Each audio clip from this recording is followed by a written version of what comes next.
하나님의 말씀은 에베소서 3장 10절에서 13절 말씀, 에베소서 3장 10절에서 13절, 저와 여러분이 함께 한 목소리로 봉독하겠습니다. 에베소서 3장 10절에서 13절 다 같이 읽겠습니다. 이는 이제 교회로 말미암아 하늘에 있는 통치자들과 권세들에게 하나님의 각종 지혜를 알게 하려 하심이니 곧 영원부터 우리 주 그리스도 예수 안에서 예정하신 뜻대로 하신 것이라.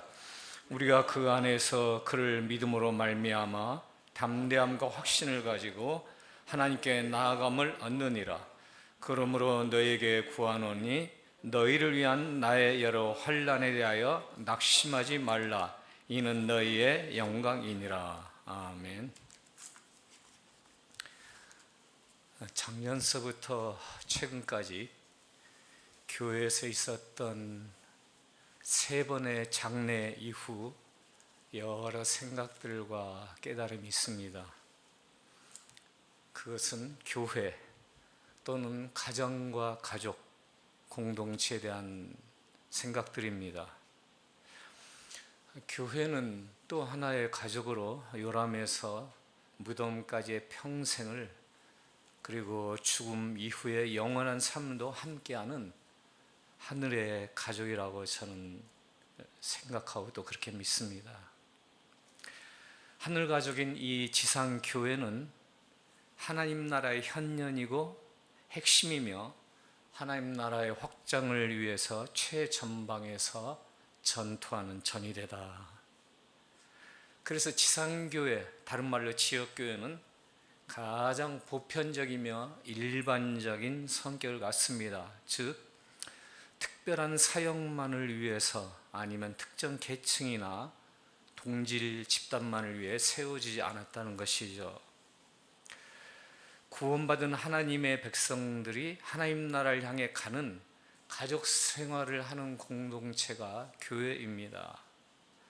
만약 이런 지역교회의 특성이 제외된다면 선교단체나 특정 공동체 아니면 기독교 단체라고 이렇게 불러야 맞습니다.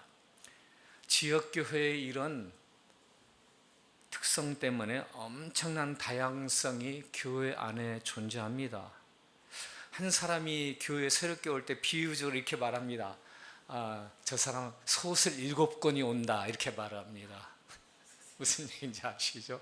한 사람이 교회에 새롭게 들어올 때 그 사람 보고 솥을 7권이 오네 이렇게 이제 비유적으로 말을 한다는 것이죠.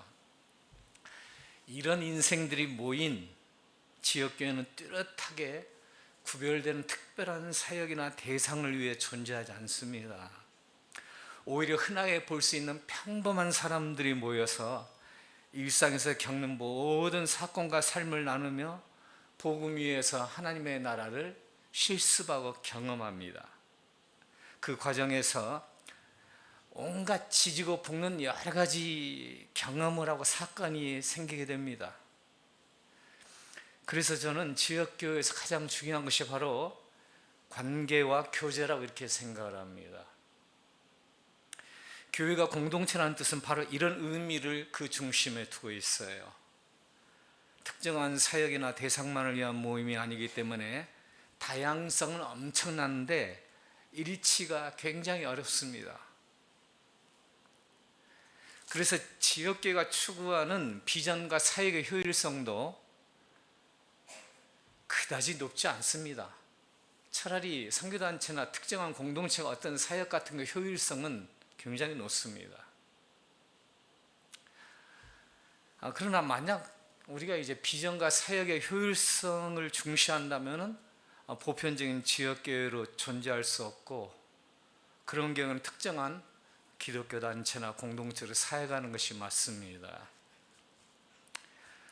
그러나 하나님이 지역교회를 세우셔서 우주적인 교회로 확대하시고 우주적인 교회가 결국에는 하나님의 나라를 완성하고 충만케 하시는 그런 뜻을 가지고 계시죠. 그래서 지역교회가 소중합니다. 물론 지역교회 밖에 다양한 어떤 특정 공동체나 선교단체도 다 하나님의 뜻 가운데 세우셨고 하나님이 사용하십니다. 다만 그 내용이 다르고 방식이 다르고 초점이 조금씩 다르죠. 지역교회와 교회 밖의 모든 기독교 단체 및 공동체는 궁극적인 하나님의 나라를 향해서 더불어 함께하며 돕고 보완해야 합니다. 그럼에도 성경은 지역교회가 하나님 나라의 출발점이고 근본이 핵심이 된다고 이렇게 명확히 증언하고 있습니다. 저는 요즘 들어서 계속해서 우리 교회 발자취를 회고해 본 적이 있습니다. 설립과 개척 초기, 성장과 성숙, 내부의 반대자와 갈등, 그리고 침체와 쇠퇴, 연년 정체와 답보까지가 지금까지의 과정이라고 이렇게 저는 봅니다. 설립하려고 할 때 그 장소를 구하기 위해서 제가 약 한 달에서 두 달 동안 서울과 경기도 전역을 대중교통 또는 친구 목사의 차를 이용해서 다녔습니다. 그러다가 이제 상계동에 이제 보람 아파트에 했는데, 그 당시 주로 이제 우리 청년들이 많이 모였죠. 최종순 자매가 이제 유무형의 협박에 가까운 수준으로 후배들을 이제 데려오고, 이제 그게 이제 효임 자매나 정화 자매, 그리고 곁따라서 이제 형제들이 따라 나오게 되고, 그러면서 이제 초창기 청년부가 그때 꽤 많이 모였어요. 우리 그 4층 집에서 그 방에서 그 모임을 하기도 하고, 뭐 여러 가지 일들이 있었죠. 그 예배당에 되어진 일들, 사택에서 되어진 일들이 참 엄청 많습니다. 그런 그 개척 초기에서부터 그러면서 교회가 계속 성장하고 성숙했는데, 이제 내부에서 우리가 이제 일치되지 못하는 여러 가지 문제 때문에 어려움이 생기고 반대자가 있고 갈등이 생기고, 그러다 보니까 침체하고 쇠퇴하고, 그러면서 이제 연이은 이제 정체 상태에 빠지고 답보 상태에 있게 되었죠. 그러나 여러분, 교회라는 것은 인격체이기 때문에 이런 사이클이 반복될 것이에요. 이제 우리는 바닥까지 다 내려왔으니까 올라갈 일만 남았다 이렇게 생각을 합니다.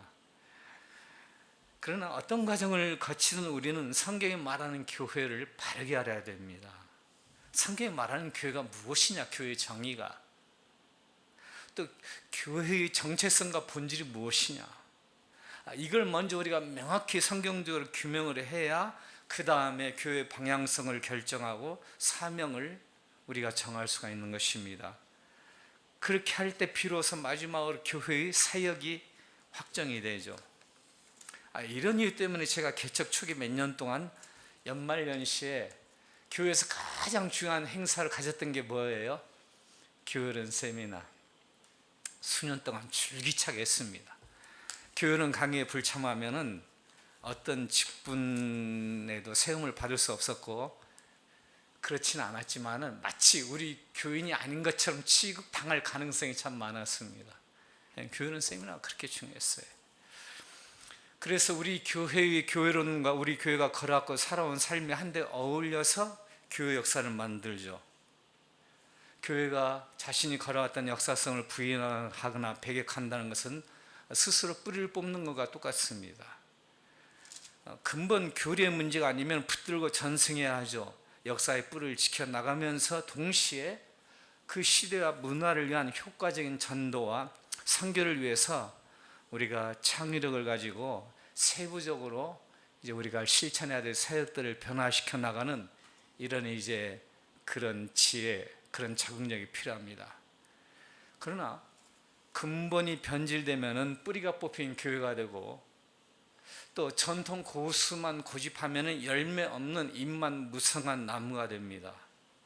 우리가 역사의 뿌리는 지키되 실천을 위한 그런 가지는 지혜와 창의력을 가질 때 꽃이 피고 열매를 맺게 되는 것이죠. 에베소서는 구원론과 교회론의 교과서입니다. 에베소서를 이해하는 핵심 단어가 있는데, 우선 우리가 신약 전체 성경의 내용을 관통하고 축약한 그 세 가지 핵심 단어가 있습니다. 자, 그것은 첫 번째 언약, 두 번째는 구속사, 세 번째는 하나님 나라. 이 세 가지 여러분 기억해 두세요. 첫 번째 뭐라고요? 언약. 두 번째 구속사. 세 번째 하나님 나라. 그리고 이 세 단어를 하나로 꿰뚫고 이어주는 단어가 바로 경륜이란 단어입니다. 에베소서에서 다른 데서 나왔지만 경륜. 에베소서 전체를 이해하려면 이 경륜이란 단어를 반드시 우리가 알아야 됩니다. 경륜이란 단어는 우리 국어말 사전에서는 포부를 가지고 이 일을 조직적으로 계획한다. 이 포부라는 것은 사람이 마음속에 품은 자기 미래에 대한 계획이나 희망을 말하죠. 마음속에 자기가 가지고 있는 어떤 미래에 대한 계획이나 희망을 가지고 자기의 앞날을 위해서 자기의 삶을, 일을 조직적으로 계획하는 것을 포부라고 이렇게 얘기합니다. 이 경륜이라 이렇게 말합니다. 이 경륜을 헬라어로 오이코노미아라고 얘기하는데, 오이코노미아. 정진 사님 이 단어 잘 아실 것 같아요. 사님, 오이코노미아 아세요? 오이코노미아는 경영, 관리, 운영의 뜻을 가지고 있는데 이 헬라어 단어를 그대로 옮겨온 것이 영어의 이코노미, 경제란 단어입니다. 그러니까 기억하기 쉬워요. 성경을 이해하려면 에베소서 경륜이란 단어를 이해해야 되는데 이 단어의 헬라어가 오이코노미아인데 이 단어는 영어로 이코노미, 경제란 단어에서 왔다는 것이죠. 요즘 자본주의 사회에서 가장 많이 사용되는 단어입니다. 이 오이코노미아는 오이코스, 집이라는 단어와 네모, 운영하다, 경영하다라는 이 단어의 합성어에서 파생된 말입니다. 글자 그대로 그래서 오이코노미아는 집을 경영하다, 집을 관리하다 이런 뜻을 가지고 있어요. 그래서 성경에서 하나님의 경륜 이렇게 얘기하면은 하나님께서 하나님의 집을 운영하는 계획, 이것이 이제 경륜이란 뜻이에요. 여기까지는 여러분 기억해 두셔야 됩니다. 경륜이 뭐라고요? 하나님께서 하나님의 집을 운영하시는 계획. 그러면은 하나님의 집이 도대체 무엇이냐? 하나님의 집. 그건 에베소서 2장 19절에서 22절에 잘 나옵니다. 이 보면은 바울이 교회 성도들에게 너희가 바로 하나님의 집 밖에 있는 나그네가 아니라 하나님의 가족이고 사도들과 선지자들이라는 집터 위에 지어지는 집이고 예수님이 그 집의 모퉁이 돌이시고 건축 재료들이 연결되어서 하나님이 사시기 위해서 지어지는 집이다 이렇게 했어요. 다시 말해서 교회가 바로 하나님의 집이라는 뜻이죠. 교회가 하나님의 집이에요. 건물 말고 우리 구원받은 하나님의 백성들, 우리가 바로 하나님의 집이라는 것입니다. 하나님께서 거하시는 처소가 교회입니다. 이 하나님의 집, 교회를 운영하시고자 하는 계획이 바로 경륜이라는 것이 하나님의 경륜. 그런데 이 교회를 운영하고 관리하시고 경영하시려는 하나님의 계획이 이 세상 창조되기 이전부터 하나님께서 가지고 계시다 그 계획을, 경륜의 계획을, 그리고 때가 되니까 그것이 나타났다 이렇게 바울 사도가 얘기하는 것이에요. 바울 서신을 보면은 이 경륜이라는 단어가 많이 나와요. 에베소서 1장 9절 볼까요? 에베소서 1장 9절을 보면은 그 뜻의 비밀을 우리에게 알리신 것이요 그의 기뻐하심을 따라 그리스도 안에서 때가 찬 경륜을 위하여 예정하신 것이니 나왔죠. 그 다음에 3장 2절 보세요. 너희를 위하여 내게 주신 하나님의 그 은혜의 경륜을 너희가 들었을 터이라 이렇게 얘기하죠. 그 다음에 3장 9절 영원부터 만물을 창조하신 하나님 속에 감추어졌던 비밀의 경륜이 이렇게 나옵니다. 그 다음에 골로새서 1장 25절 에베소, 빌보서, 골로새서 1장 25절을 보면은 내가 교회의 일꾼 된 것은 하나님이 너희를 위하여 내게 주신 직분을 따라 하나님의 말씀을 이루함이니라 그랬는데 여기서 내게 주신 직분이 오역입니다. 이 경륜에 내게 주신 경륜을 따라 이게 잘못된 번역이에요. 우리말 성경에 상당히 번역이 우수한 번역인데 이건 오역입니다. 내게 주신 경륜을 따라 하나님의 말씀을 이루람이라. 그 다음에 디모데전서 1장 4절에도 이 경륜이라는 단어가 또 나옵니다. 디모데전서 1장 4절을 보면은 신하와 끝없는 족보에 몰두하지 말게 하려 함이라. 이런 것은 믿음 안에 있는 하나님의 경륜을 이름보다 드려 변론을 내는 것이라. 이렇게 얘기하고 있어요. 자, 이렇게 이제 경륜이라는 단어가 바울 서신 속에서 많이 나오고 있어요. 중요한 단어니까. 교회를 경영하시고 운영하시고자 하는 하나님의 계획에 대한 단어니까, 교회를 세우셔서 교회를 어떻게 이끌어 가시고 교회를 어떻게 완성시킬 것인지, 그것을 하나님 계획하셨기 때문에 중요한 단어죠. 다시 오늘 본문 에베소 3장 10절에 돌아와서 이렇게 시작합니다. 이는,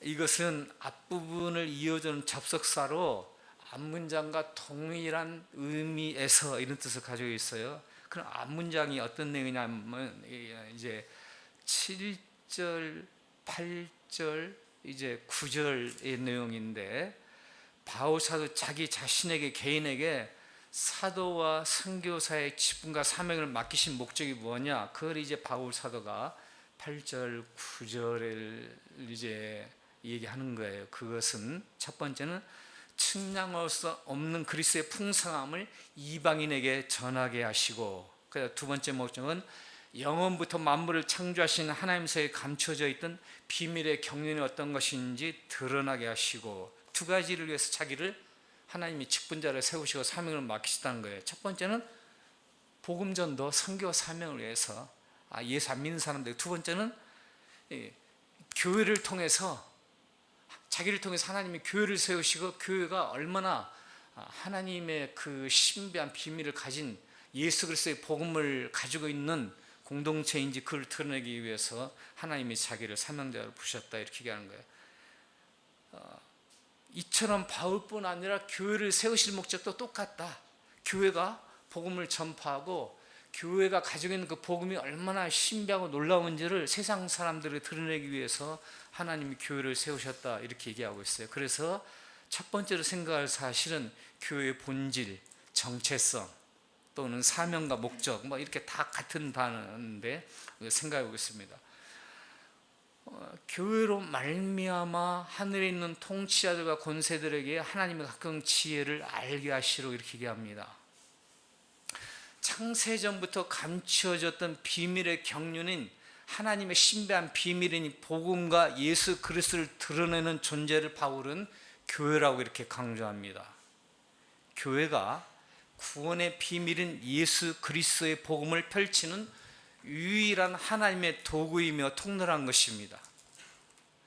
여러분, 하나님이 여러 그 기독교 단체나 운동을 사용하시지만은 그것은 지역교회와 더불어 가고 지역교회를 돕기 위해서 파생된 것이라는 것이죠. 가정과 교회가 지상에 임한 하나님 나라의 근본과 핵심입니다. 가정과 교회.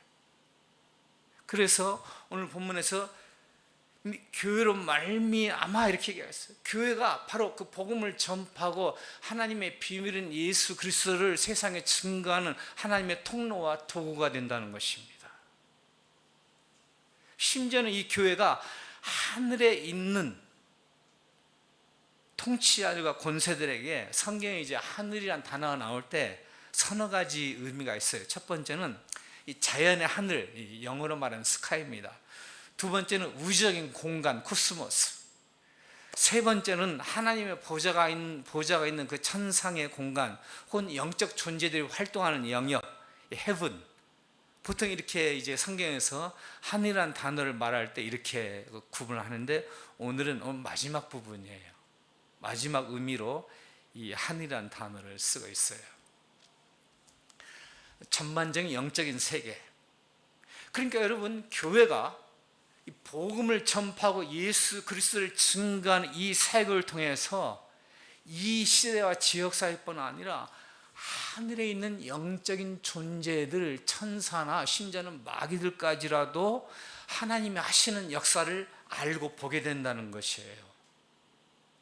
대단한 겁니다.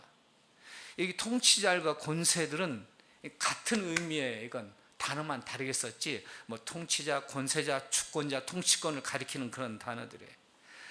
이제 성경에서 이 단어가 통치자들이나 이 권세들이라는 단어는 영적인 존재와 세력을 가리키는데, 문맥에 따라서 그 착한 천사를 가리키다고 타락하고 악한 영을 가리키기도 합니다. 어떤 때는 이 둘을 포괄적으로 가리키기도 하는데, 오늘 본문에서는 이제 좀 그 신학자들이, 주석학자들이 난해하다고 굉장히 얘기하는 부분이 오늘 그 10절에 있는 통치자 권세들인데, 여기서는 우리는 악한 영적인 존재를 가리킨다고 이렇게 생각하시면 돼요.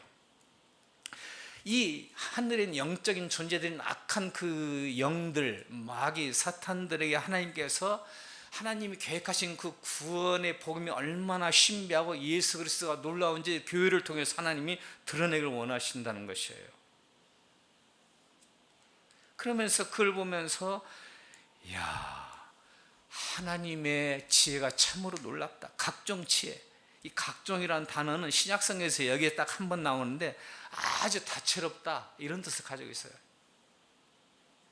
바울 사도가 이 신약성에서 딱 한 번 나오는 형용사를 사용해 가지고 이걸 얘기하는 것은, 하나님이 교회를 통해서 이루시는 그 복음의 전파, 선교의 역사와 구원이, 그 예수 그리스도가 교회를 통해서 하나님이 행하시는 게 너무너무 신비하고 놀랍고 다양하다는 것입니다. 다채롭다는 뜻이에요.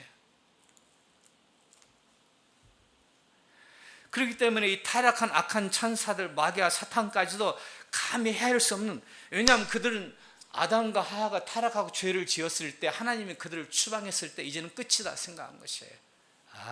하나님이 인간을 최고의 피조물로 하나님의 형상대로 만드셨는데 저들이 저렇게 악을 행하고 하나님께 반역했으니 하나님의 심판과 정죄와 저주를 받아서 끝났다, 이렇게 생각했는데, 하나님이 놀랍게 예수 그리스도를 보내시고 예수 그리스도를 통해서 사람들이 구원받게 하시고 그들이 교회를 세우고, 그 교회를 통해서 이 타락하고 악이 만연한 사단이 마치 지배할 것 같았던 이 세상에 다시 복음이 전파되면서 빛이 증거되고 생명이 살아나고 하나님 나라가 확장되고 하나님의 영광이 나타나고, 이런 일들을 감히 상상도 못했다는 것입니다. 그렇기 때문에 깜짝 놀란다는 것이, 야, 교회가 뭐 그렇게 보잘것없이 보이는데 하나님의 신비로운 역사가 교회를 통해서 이루어진 걸 보고 저희들이 깜짝 놀란다는 것입니다. 여러분, 교회를 통해서 나타난 하나님의 지혜가 무엇입니까? 예수 그리스도를 이 땅에 보내시고 예수님을 십자가에 죽게 하심으로써 하나님께서 한 영혼을 구원하시고 한 사람이 새롭게 되고, 또 그 사람이 또 다른 사람의 복음을 전해서 이 세상에 점점점 더 하나님의 선택된 백성들이 구원받는, 그래서 어둠의 세력들이 물러가고 생명이 증거되고 하나님의 은혜가 전파되는 이런 역사를 말씀하신 것이죠. 그 일을 위해서 교회가 존재한다는 것입니다. 이 보잘것없는 이 지상교회, 지역교회가 온 세상과 우주에 복음을 전파하고 하나님의 나라를 충만하게 하는 그런 도구로 겨자씨처럼 뿌려졌지만은 거대한 하나님의 나라를 이루게 된다는 것입니다. 물론 지금도 우리가 보기에는 이 땅에서 교회가, 엉터리 교회도 많고 교회가 너무 연약하고 부끄러운 모습도 있고, 어떻게 이런 교회를 통해서 하나님의 모습이 나타나겠느냐 생각할 때도 있죠. 그럼에도 불구하고 하나님 기어이 하나님이 붙들고 가시는 참된 교회를 통해서, 진리의 굳건히 서 있는 교회를 통해서 사람이 상상할 수 없는 영적인 존재들까지도, 천사나 사탄까지도 헤아릴 수 없는 그런 구원 역사를 하나님이 행하신다는 것입니다. 이것이 하나님께서 교회를 세우신 목적이에요. 이것이 교회의 정체성입니다. 그렇기 때문에 교회를 통해서 지역사회와 국가와 민족, 시대와 문화를 변혁시키고 온 세상에 하나님의 나라가 전파되고 확장되는 것이 하나님의 뜻입니다. 그래서 그리스도의 구원과 교회를 향한 하나님의 이 우주적인 이 계획의 관점에서 보면은, 개인주의 신앙이나 이기적인 신앙 또는 자기 중심성에 빠진 교회는 존재해서는 안 되는 것이에요. 나와 우리 교회가 온 세상과 이 우주가 죄로 말미암아 오염되고 변질되고 타락한 것을 회복하고 새롭게 하는 유일한 통로이며 도구가 된다는 것이 에베소서의 증언이에요. 여러분, 나 한 사람의 생애와 보편적인 흔한 지역교회를 통해서 하나님의 구원 역사가 성취되고 복음의 비밀은 예수 그리스도가 증거돼야 합니다. 하나님 그렇게 계획을 하셨어요. 이 목적을 위해서 하나님이 각 그리스도인과 교회를 다스리고 이끌어 가신다. 이게 하나님의 경륜이라는 뜻이에요. 그러니 여러분, 성경이 말하고 예수 그리스도와 사도들이 증거한 그 복음, 바른 복음에 굳게 선 것이 얼마나 중요한지 몰라요. 내가 흥분하고 좋아하고 추정하는 특정한 신학이나 이념이나 운동이나 기독교의 흐름이 아니란 것이죠. 마귀가, 사단이 아담과 하와를 유혹해서 죄를 짓게 해서 이 땅에 죄와 악이 들어왔는데 하나님이 잠시 내버려 두셨지만은 하나님께서는 우리의 창조주와 통치자, 구원자가 되시기 때문에 때가 되니까 예수 그리스도를 보내시잖아요. 그리스도의 복음으로서 영혼을 구원하시고 교회를 세우시고 이제는 점점 더 하나님 나라를 확장하시고 때가 되면 새하늘과 새 땅을 완성하실 것입니다. 그러므로 말미암아 온 우주까지도 충만하게 되고 회복이 될 것입니다. 이것이 우리가 받은 구원의 목적이며 지향점입니다. 단순히 내가 개인적으로 지옥 가지 않고 천국 가는 영적 구원이 성경이 말하는 총체적이며 통정적인 구원이 절대 아닙니다. 우리가 영적으로 구원받을 뿐 아니라 내가 그리스도 안에서 새롭게 거듭나면 나의 정서, 가치관, 대인관계, 삶의 목적과 목표, 살아가는 삶의 방식, 나의 세계관 모든 영역에 근본적이고 혁명적인 변화가 일어나야 마땅하다는 것이죠. 이것이 안 되니까 그리스도인이라는 문의는 있는데 하나님의 경륜이 그를 통해서 나타나지 못하고 그리스도인답게 살지 못하고 영향력을 못 미치는 것입니다. 그런 사람들이 모인 교회니까 세상에 하나님의 경륜을 펼쳐나가지 못하는 것이에요. 그러나 이렇게 하나님 앞에서 이 복음의 굳건히 서서 자기의 전 생애를 드리고 하나님 은혜 가운데서 변화되는 그런 그리스도인들이 모인 교회 공동체를 통해서 그 시대와 사회와 문화가 변화됩니다. 온 세상과 역사에 미치게 됩니다. 물론 교회마다 하나님이 사용하시는 분량은 달라요. 우리는 그 비교할 필요도 없고 이것이 성경이 말하는 구원의 의미이며 영역입니다. 따라서 우리는 더욱더 이를 위해서 성경으로 늘 돌아가 끊임없이 성경으로 돌아가고 우리는 또다시 복음을 확인하고 성경이 말하는 구원과 하나님 나라와 그 영광에 대해서 우리가 철저히 깊이 숙고를 해야 됩니다. 저는 이번에 머물면서 이제 지금 딱 공교롭게 이제 사도행전 이제 29장까지 28장까지 이제 모든 말씀 묵상이 끝나게 되어 있는데 지금 이제 25장, 26장 이렇게 나가고 있는데 저는 이 말씀을 묵상할 때마다 참 놀랍다는 말로도 표현이 안 되는 하나님의 신비, 이 진리와 은혜의 세계가 얼마나 광대하고 웅장하고 깊고 놀라운지 깨닫는 거예요. 정말 놀라워요.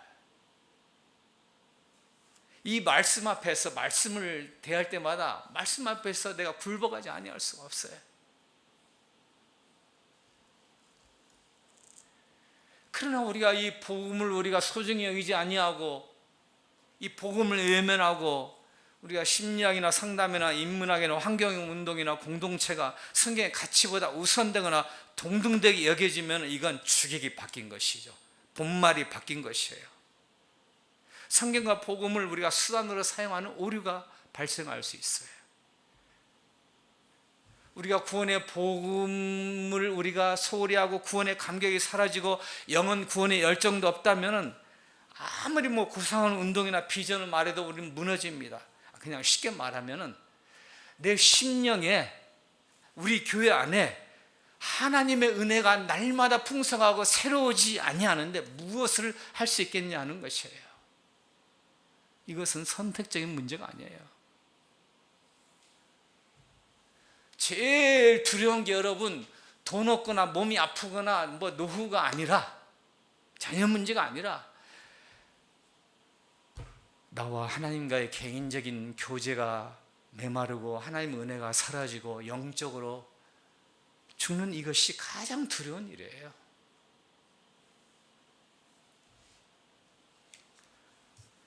하나님께서 교회를 세우신 이 교회 본질, 사명을 우리가 잘 기억하기 바랍니다. 두 번째로는 바울의 신념과 태도의 12절, 13절에서 예수 그리스도의 이 복음과 교회 안에 담겨진 하나님의 신비한 경륜을 알고 체험한 바울은 이렇게 말합니다. 여기 12절에 그랬죠. 우리는 예수님 안에서 그분을 믿는 믿음을 통해 담대함과 확신을 가지고 하나님께 나아갈 수 있게 되었습니다. 이렇게 얘기하는 것이에요. 하늘에 있는 영적인 존재들이 교회를 통해서, 우리같이 평범하고 보잘것없는 사람들을 통해서 한 영혼을 구원하신 하나님의 신비한 역사와 하나님의 나라가 회복되는 그런 엄청난 역사를 보면서 놀랄 뿐 아니라, 또 우리는 하나님 앞에 담대하게 확신을 가지고 나아갈 수 있다는 것이에요. 왜? 하나님께서 내 인생을 다스린다는 사실을 믿기 때문에, 내 생애 가운데 하나님의 계획과 목적이 있다는 것을 알기 때문에, 이것이 특권이라는 것이에요. 여러분, 아무리 질그릇 같은 인생이고 죄인의 우두머리였으며 만삭되지 못해서 태어난 인생이었어도 그리스도 안에 있으면 그렇다는 것입니다. 갈등이 있고 때로는 다툼과 상처가 있는 그다지 뛰어날 게 없는 교회여도 복음을 붙들고 있으면 그렇다는 것이에요. 내 인생이나 가정에 도저히 알 수 없고 용납할 수 없는 사건 때문에 산산조각이 난 것처럼 보여도 그렇다는 것입니다.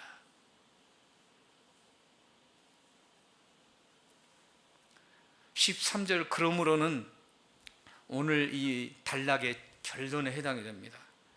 당시에 예배소 교회 성도들은 사도 바울이 로마에서 환난을 당하고 있다는 소식을 듣고 낙심했습니다. 그래서 바울은 이 문단에서 자신이 받은 그리스도의 비밀과 사명을 언급하면서 에베소 교회 너희들도 하나님이 주신 그 특권을, 그 하나님의 경륜의 비밀인 복음과 예수 그리스도를 증거하고 전파하는, 온 세상에 하나님의 나라를 확장하는 그 특권을 기억하면서 낙심하지 말아라, 힘을 내라. 그렇습니다 여러분. 우리가 낙심하며 고난과 환난 앞에서 절망할 때 나를 살리고 일으킬 수 있는 유일한 근원은 예수님이십니다. 복음이 나를 살려요. 복음이 나를 살려요. 선교지 나가서 정말 많은 사건과 사고가 있었죠. 여러 가지 있는데 죽을 뻔한 적이 2번 있었습니다. 그런데 그때 제가 기억하는 것은 하나님의 약속이에요. 하나님이 부르셨고 하나님 내게 맡기신 삶의 목적이기 때문에 그걸 다 이루실 것이다. 만약 그게 다 해결됐으면 하나님이 당연히 부르실 것이고, 그것이 아직 안 되었으면 하나님의 때가 남아있을 것이다, 내 삶의 시간이 남아있을 것이다 생각하는 것이죠. 바울은 이런 담대함과 확신을 근거로 복음을 위한 자신의 여러 혼란 때문에 에베소 성도들에게 실망하면서 기가 죽거나 침체하지 말아라 이렇게 권면합니다. 오히려 이것이 너희의 영광이다 이렇게 말합니다. 그래서 13절에 그러므로 내가 당하는 나의 환난을 보고 낙심하지 마십시오. 내가 당하는 고난은 여러분을 위한 것이니 여러분의 오히려 영광과 격려가 돼야 합니다. 이렇게 지금 말하고 있어요. 사도 바울이 오늘 본문에서 고백하고 증언하면서 확인한 복음과 예수 그리스도는 결코 공허한 이론이 아닙니다. 복음은 신화가 아닙니다. 살아있는 생명입니다. 내가 넘어졌을 때, 인생의 환난과 고난이 나를 압도할 때도 예수 그리스도는 살아계시며 내 손을 붙잡아 주신다.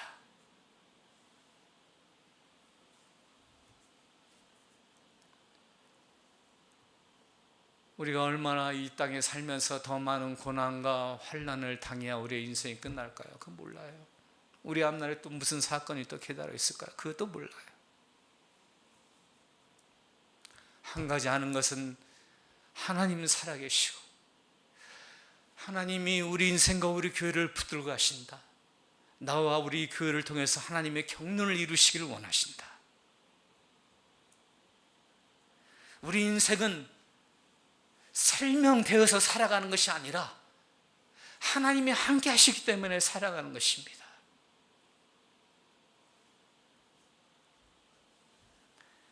예수를 위해 살며 예수께 대해 평생의 삶을 들을 수 있는 특권을 안다면 세상에 그 어떤 것은 매이지 않아요. 자유로울 수 있어요. 오히려 주를 위한 고난과 환난이 영광이 되는 것입니다. 특별히 저 같은 경우 목회하면서 여러 힘들고 아픈 일을 겪었지만은 인간관계의 갈등이 가장 힘들어요. 이건 정말 정답도 없고 해결책도 없고 지름길도 없는 게 인간관계예요. 온몸으로 그냥 당하고 시간을 기다리고 하나님 앞에 가서 마음을 쏟아내고 그것밖에 방법이 없어요. 그런 일을 겪으면서도 제가 깨달은 것은 내가 사람을 살리고 세우기 위해서 이런 대가를 치르지만은 이건 나한테 참 과분한 영광이다.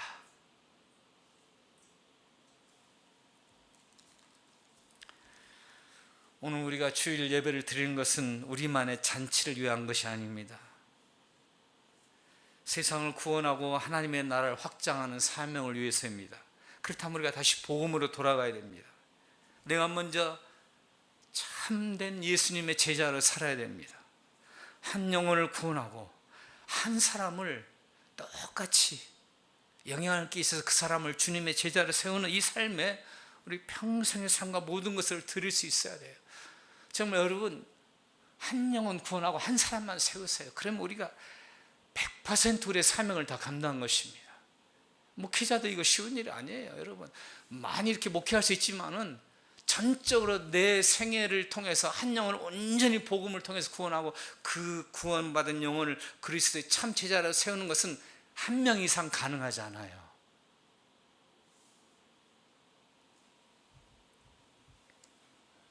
바울을 사용하신 하나님, 저를 사용하여 주시옵소서. 바울이 증거하고 붙들었던 주님을 저도 의지합니다. 그리고 1세기의 교회처럼 우리 교회도 복음의 능력의 역사에서 우주를 변형시키는 하나님 나라의 역사에 쓰임받는 교회가 되기를 원합니다. 엄청나게 큰 무슨 행사라거나 교회당을 크게 짓거나 사람이 수만 명 모여서 그런 건 아니잖아요. 우리 교회 구성원들, 우리 지체들 한 사람 한 사람이 여러분 삶 현장에서 정말 예수님 바르게 믿으면서 빛과 소금의 사명을 감당하고 여러분이 사는 그 삶의 주변을 밝힐 수 있다면, 거기에 생명이 흐를 수 있다면 우리가 그렇게 할 수 있습니다. 물론 그럼에도 불구하고 우리는 연약해서 넘어지고 실족하고 아파하고 힘들어할 때가 많이 있죠. 항상 열려 있어야 됩니다. 우리 삶의 숱한 여정과 사건과 사고 속에서 하나님의 음성을 우리가 잘 들을 수 있어야 돼요. 그러면 하나님 말씀하실 거예요. 낙심하지 말아라. 절망하지 말아라. 너의 삶을 향한 나의 경륜이 있다. 내가 너의 삶을 향한 뜻과 목적을 가지고 있다. 그러니 어떤 환난과 절망 가운데도 낙심하지 말아라. 그렇게 될 때 반드시 우리가 주님의 영광을 체험하게 될 줄로 믿습니다. 저와 같이 찬송 드리고 기도하겠습니다.